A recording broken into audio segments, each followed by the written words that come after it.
Welcome to the Razors Inc. podcast with your host, Jonathan Farini. Ludwig van Beethoven opens his Symphony No. 5 with just 4 notes, but those 4 notes are instantly recognized around the world. Similarly, a TV cop show from the 1960s was able to do the same thing with just 4 notes. But the series was so much more than just the recurring theme music. So pour yourself a drink, pull up a chair, and hear Jonathan's take on movies, television, and today, just the facts. Here's your host, Jonathan Farini. Who was Jack Webb? Writer, director, producer of 1950s radio, and an icon of 1960s and 70s television. I grew up watching his stuff. So I wanted to share with you my takes about Jack Webb. You can read his biography online, all the ins and outs. But I wanted to share with you my takes because I grew up watching this. Dragnet I'm going to refer to, Adam 12, a spinoff I'm going to refer to, and Emergency I'm going to refer to. And I still watch these. Yes, they are still in syndication more than 50 years later. Jack Webb was not a leading man. He played a drill instructor in a movie called The Drill Instructor, and he played a friend of William Holden in Sunset Boulevard. At best, he was a character actor. You know, if you look at him, he'd make that great high school principal or that Department of Motor Vehicles driving test proctor. He got his start in radio after serving in World War II. What Jack Webb was, this is a take, was a major employer of Hollywood talent, both above and below the line. And what I mean above and below the line is, above the line, you're talking about the actors, the producers, the directors, the cinematographers. And below the line, you're talking about everybody that pulls something, pushes something, carries something, or drives something. I have to call out his producer partners and creator partners, R.A. Senator and William Stark. Who was Jack Webb? Here's my take. Jack Webb was a major recruiter for law enforcement and later the fire service.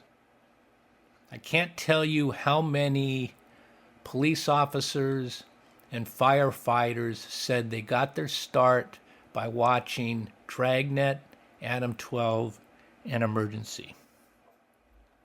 Jack Webb had a formula.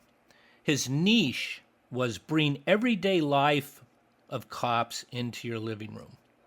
Dragnet, the focus was on the television series, 1967 to 1970, not the radio program of the 50s. Dragnet, what a title. It's descriptive, singular, tough, just like the series and the characters. It was quick. They were 30-minute episodes, less commercials, about 24 minutes or 24 pages of script. Folks, 26 episodes per season. Today, if you watch your favorite program on one of the premium channels, you're lucky to get 6 or 8 episodes. It had an intro to every episode. This is the city, Los Angeles, California. Geographically, the biggest in the world. And still growing. Every day, the population increases by almost 1,000. It begins to get crowded. 3 million people were here ahead of them. There are all kinds, the young and the old. Those who love and those who hate. They're the kind who make work for me. I carry a badge. You know, it was hilarious because sometimes he would say it was cool in Los Angeles. You know, I have to tell you, growing up in Los Angeles, it was always sunny in the 70s. With some rainstorms here and there. And then there was an outro. The story you have just seen is true. The names were changed to protect the innocent. On April 15th, trial was held in Department 183, Superior Court of the State of California, in and for the County of Los Angeles. In a moment, the results of that trial. It was always Department 184 in the Superior Court. On rare occasion, it was another department. The musical score for Dragnet was written by Walter Schumann.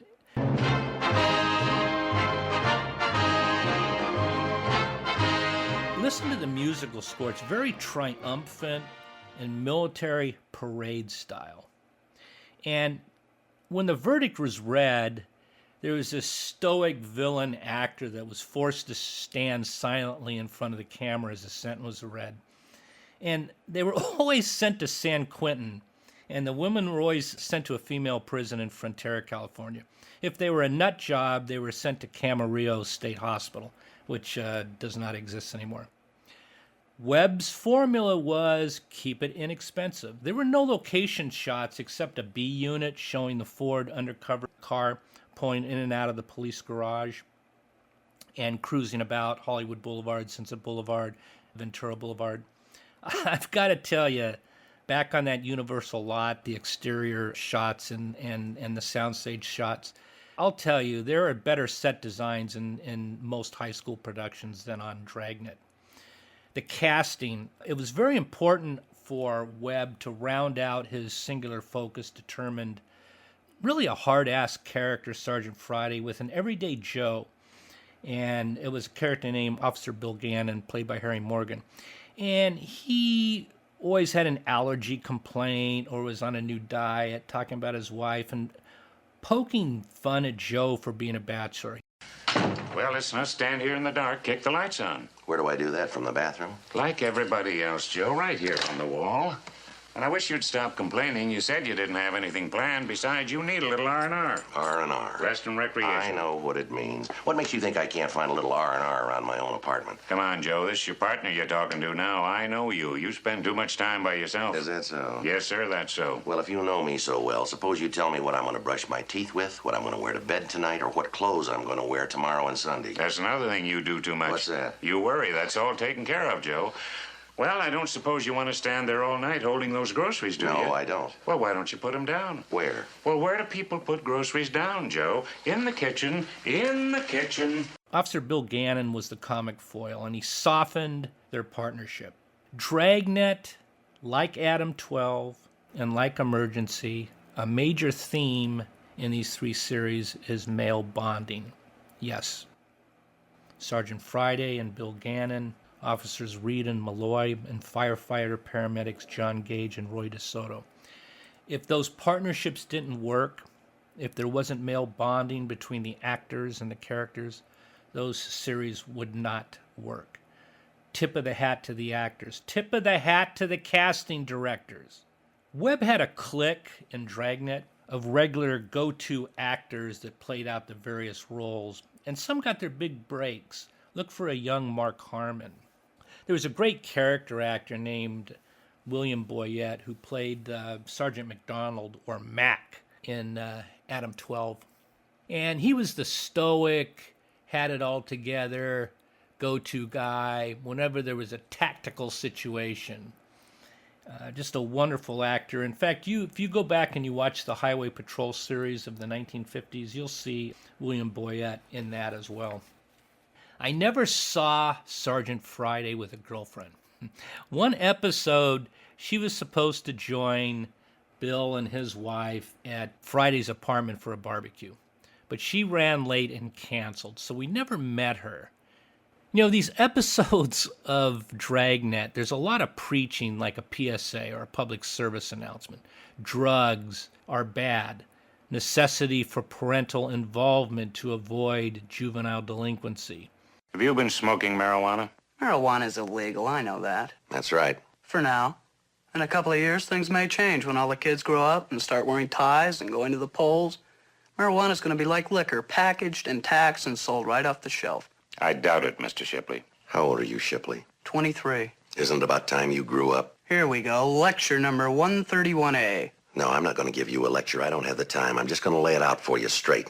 Now, you listen to me. You chippy around with marijuana long enough and you're going to buy yourself a lot of grief.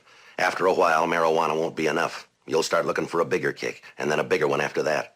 And all of this is going to go down the tubes. Your job, your house, car, family, everything. We've seen it happen before, and not just to the neurotics and psychotics that wife of yours talks about, but to nice, clean-cut kids from good families with good educations. They start out just like you, and they end up mainliners, shooting it in their arms. And they end up dead, or wishing they were. There were episodes about race, internal affairs, meaning bad cops. Look for the Blue Boy episode. That's about an LSD bad trip. But you know, there were some very sensitive, gut-wrenching episodes. One in particular was child neglect. And I saw it just the other night. And man, it really pushed some buttons in me. You know, hats off to Webb and the writers of that episode. You know, to be talking about that subject in the 1960s was way ahead of its time. And then there was always this set-up debate between Sergeant Friday and some detractor of the police force. And the detractor would say something like, "Why do you cops own the narrative on morality?" And then Sergeant Friday would answer, "Sir, we don't. It's called the Constitution." And he would launch into this tirade, leaving behind this silent, stymied adversary resembling a steamy pile of dung. But Sergeant Friday always got the last word in. Folks, Dragnet, Adam 12, and Emergency, they're time capsules of LA of the 60s and the 70s. Folks, we had a vibrant aircraft and car manufacturing industry. Guys could punch a clock, buy a track home, 3-bedroom, 2 baths with 2-car attached garage, have a couple new cars in the garage, take a vacation. They were good paying jobs, and they bought into the establishment. Yeah, about 2/3 of the population bought into the establishment, despite the fact that the campuses were raging and the Vietnam War was going on, race relations. We were already past the Watts riots. Ronald Reagan was governor of the state of California between 1967 and 1975. I don't have to say anything more. I want to talk about Emergency. The thing about Emergency is that that was shot in an actual fire station. And the fire station itself was fictional Station 51. And you can look at that as a protagonist. And you can look at it, their emergency response vehicle. It's a rig, they call them, Squad 51. And that was a protagonist as well. This ran between 72 and 1977. But I want to call Emergency out because there was no CGI. But their special effects, man, I'm going to tell you, I watched those today. And they've got these actors underneath cars and burning buildings and these precarious situations where I got to scratch my head and say, man, was anybody really looking out for these actors? Well done. Incidentally, in Emergency, Nelson Riddle, and I talk about him in another podcast, did the musical score.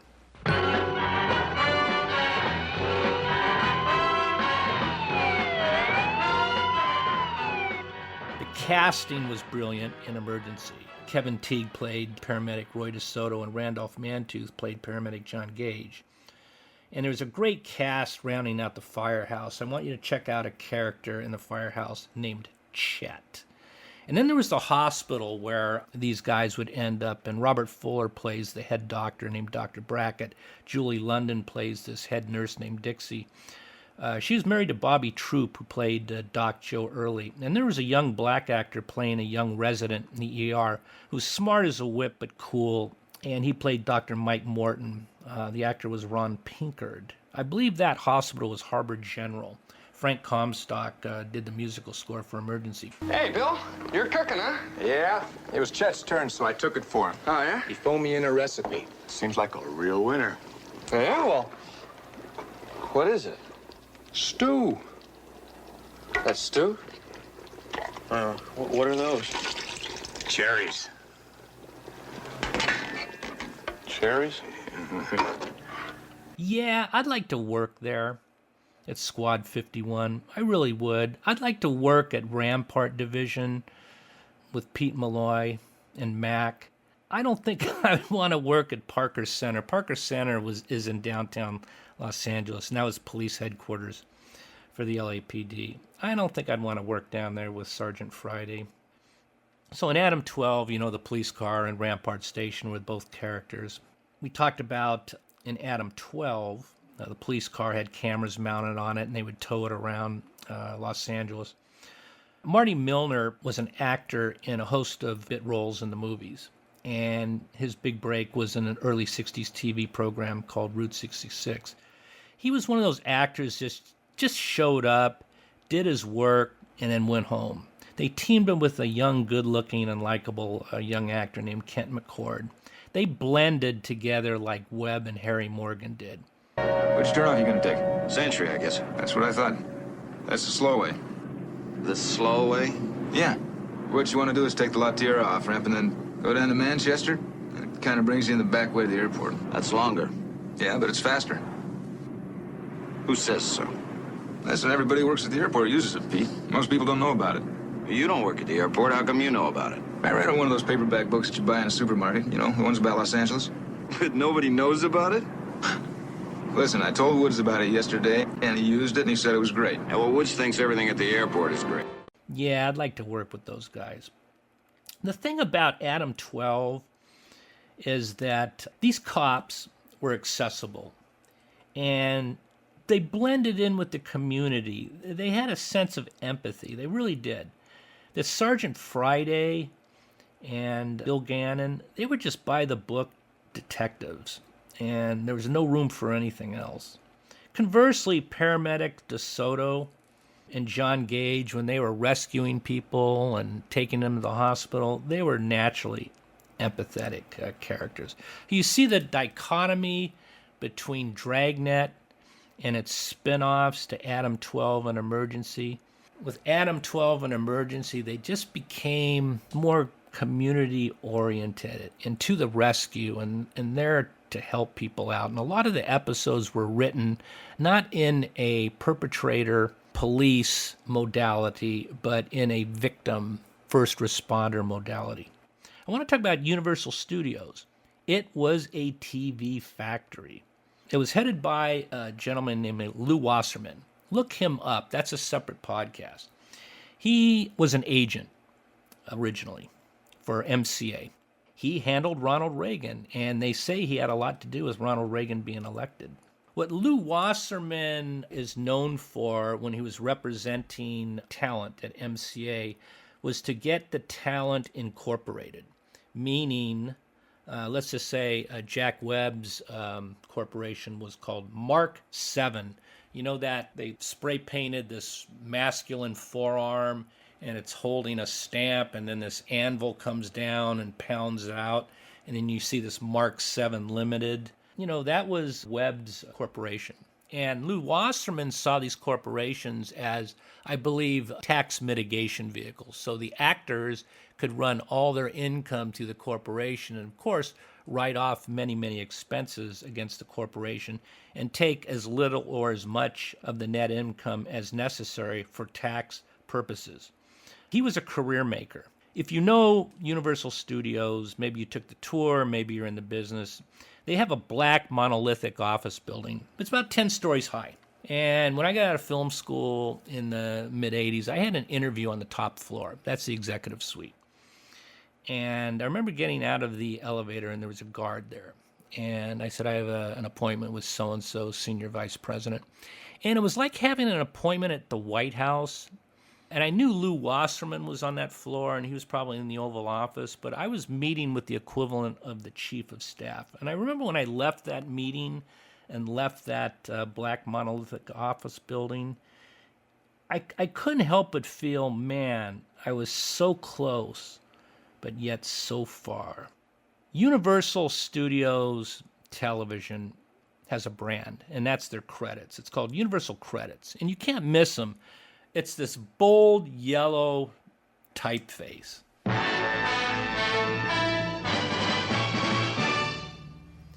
And it appears at the end of all their programs. And when you see that, you know 99% of the time it's Universal Credits and it's a Universal production. If you want to see an example of the alternate type of credits, see Pablo Ferro, Ferro Films. If you really want to see the art of credits, he did the credits for Bullet and many other very cool films. So what's the epitaph? I ask you, do you want to laugh or scoff at Jack Webb and Dragnet and Adam 12 and Emergency? I will tell you, each of these 3 series are in syndication today. I can watch them. I do.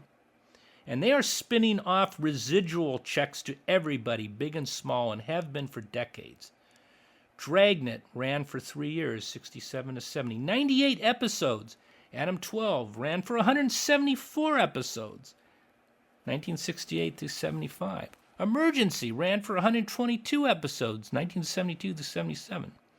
So of the dreck you might watch on the 3 networks, ask yourself if any of it will still be on the air in 50 years. I guarantee you the executive producers of your favorite programs are hip to what I'm saying, because I suspect they have a historical understanding of their craft and would dream to be as successful as Webb. After all these decades, the late 50s to the present, on network television, they're still producing cop shows, doc shows, PI shows, westerns, and a few series about lawyers. You have to go to the premium channels to get glimpses of originality. Marty Milner from Adam 12 was buried with full LAPD honors, including the dispatcher, an actual LAPD dispatcher who did the dispatching in the series, did this heart-wrenching end of watch on the actual radio frequency going out to all the police cars. 1 Adam 12, see the man. Martin Milner was born December 28, 1931, in Detroit, Michigan, to Jerry Martin and Sam Milner. He told People magazine in 1995, "I was never a celebrity, just a working actor." Well, to the LAPD, Mr. Milner, you were more than that. You were a hero to us viewers. You were just like any other police officer. We expect that by now you're walking a beat through those pearly gates and around the golden streets of heaven. Thank you, sir, for your service. All units, be advised, 1 Adam 12 is no longer taking radio calls. 1 Adam 12, Martin Milner, is in the watch. KMA 367. Jack Webb's badge number was retired. He was buried with full LAPD honors. He's the only civilian recipient of his official badge, which was number 714. Do you know in 1982 they promoted him posthumously to lieutenant? So, until I see you next time, just the facts, ma'am. And leave behind a small footprint, or Sergeant Friday will dress you down with his immutable style. Class is dismissed. You've been listening to the Razors Inc. podcast with Jonathan Farini. Be sure to check out Jonathan's collection of fiction at the Jonathan B. Farini Story Collection at jonathanfarini.com. There you'll find everything from drama to romance, something for every reader. And in keeping with today's podcast and Dragnet's Los Angeles setting, check out Jonathan's story set in the Golden State called The Golden State. You'll find it at jonathanfarini.com, Farini with 2 R's, 1 N. Or drop an email to razorsincpodcast@gmail.com.